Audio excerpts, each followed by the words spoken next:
Hello, good morning. आज की class BTC 4 semester RSDC मनियामऊ। आज का टॉपिक है व्यवहारवाद के विचार एवं प्रत्यक्ष। तो आज के उससे पहले मैंने व्यवहारवाद में उद्दीपन एवं अनुक्रिया के बारे में चर्चा की थी। यह व्यवहारवाद आज एक बहुत प्रभावशाली मनोवैज्ञानिक संप्रदाय माना जाता है। इसके प्रमुख प्रवर्तक जॉन ब्रायट वाटसन, इनका जन्म 1778 ईस्वी में अमेरिका में हुआ था और यही व्यवहारवाद की स्थापना एवं प्रकरवाद एवं संरचनावाद की प्रक्रिया के शुरू में हुई। तो और भी वाटसन के साथ साथ व्यवहारवाद में और भी प्रोफेसर के नाम आते हैं। मैक्स बेयर है, एल्बर्ट है, पीबी एडवर्ड, सी टॉलमन और क्लार्क, एस एल हेल तथा वी एस स्किनर भी प्रमुख हैं। तो व्यवहारवाद के मूलभूत विचारों को प्रत्यक्ष रूप निम्नलिखित प्रकार है। सबसे पहले पॉइंट है कि उद्दीपक और अनुक्रिया। तो उद्दीपक और अनुक्रिया में कहा गया है कि व्यवहारवाद उद्दीपक में अनुक्रिया का जितना महत्व है उतना ही किसी प्रत्यय का नहीं। इसीलिए व्यवहारवाद में उद्दीपक और अनुक्रिया का मनोविज्ञान भी कहा जाता है। उद्दीपक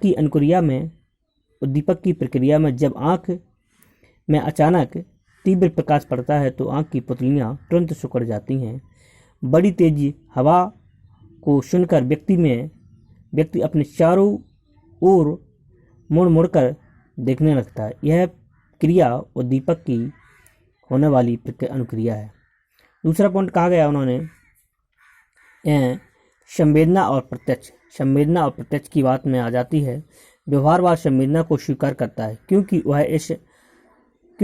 वह इसे आत्मनिष्ठ प्रक्रिया मानता है। कहने का मतलब है कि उसके विचार में संवेदना का ही वैज्ञानिक विधि के द्वारा मापन किया जा सकता है।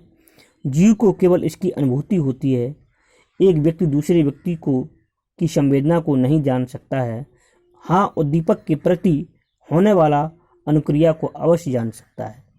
तो यदि उद्दीपक के द्वारा जो अनुक्रिया होगी उसके द्वारा ही व्यक्ति एक दूसरे की भावना को जान जाता है। दूसरी बात, नेक्स्ट पॉइंट उन्होंने कहा है कि स्मृति और प्रतिमा। तो स्मृति प्रतिमा में कहा गया संपूर्ण व्यवहार समग्र जीव की क्रिया है। इस क्रिया द्वारा मस्तिष्क संवेदी एवं गतिवाही नाड़ियों को सक्रिय बनाए रखता है। सर्वप्रथम उद्दीपक ज्ञानेंद्रियों का उद्दीपित करता है।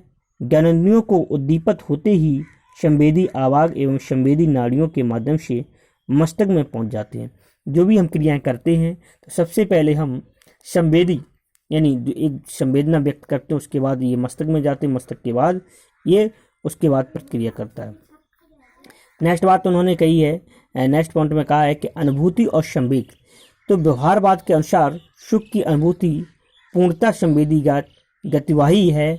अनुभूति एक यथार्थ है जो संवेदी गतिवाही क्रियाओं से जुड़ी हुई होती। कहने का मतलब है कि हम अनुभूति संबंधी सभी व्यवहार उद्दीपक अनुक्रिया के वैज्ञानिक रूप हैं और अनुभूति की अपेक्षा संवेग अधिक जटिल होते हैं। इनका विकास वातावरण के माध्यम से होता है।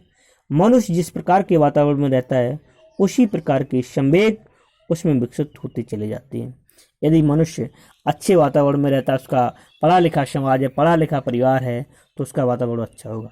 और एक बिना पढ़ा लिखा परिवार है, गरीब है, निर्धन है, तो वह जैसे परिवार में जैसा वातावरण बालक को मिलेगा वैसा ही वह आगे कार का सीखेगा। नेक्स्ट बात उन्होंने कही है कि सीखने का सिद्धांत भी वाटसन ने दिया है और कहा कि व्यवहारवाद ने सीखने में भी संबंध प्रक्रिया को ही प्रमुख स्थान दिया है।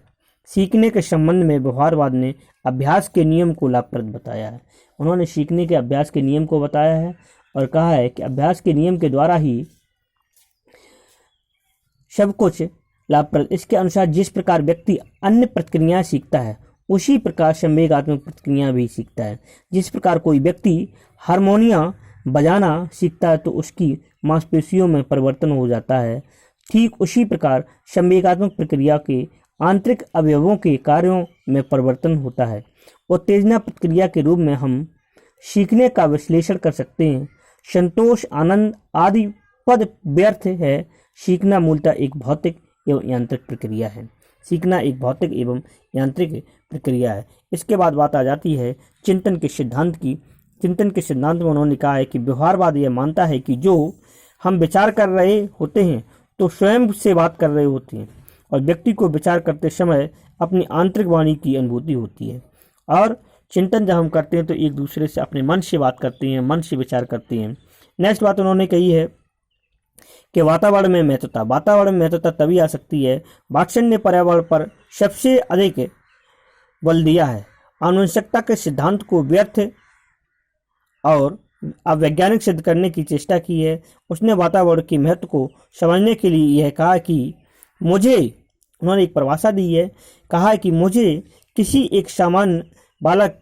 भी व्यक्ति का एक सामान्य बालक दे दिया जाए, मैं उसे वह बना दूंगा जो आप चाहते हैं, अर्थात डॉक्टर, इंजीनियर, वकील, प्रोफेसर तथा चोर, चाहे उसका बौद्धिक स्तर कैसा भी और क्यों ना हो।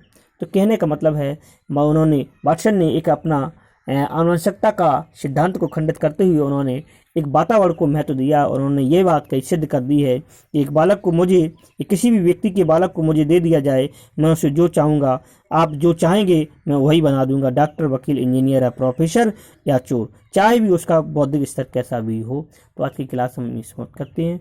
ओके, धन्यवाद।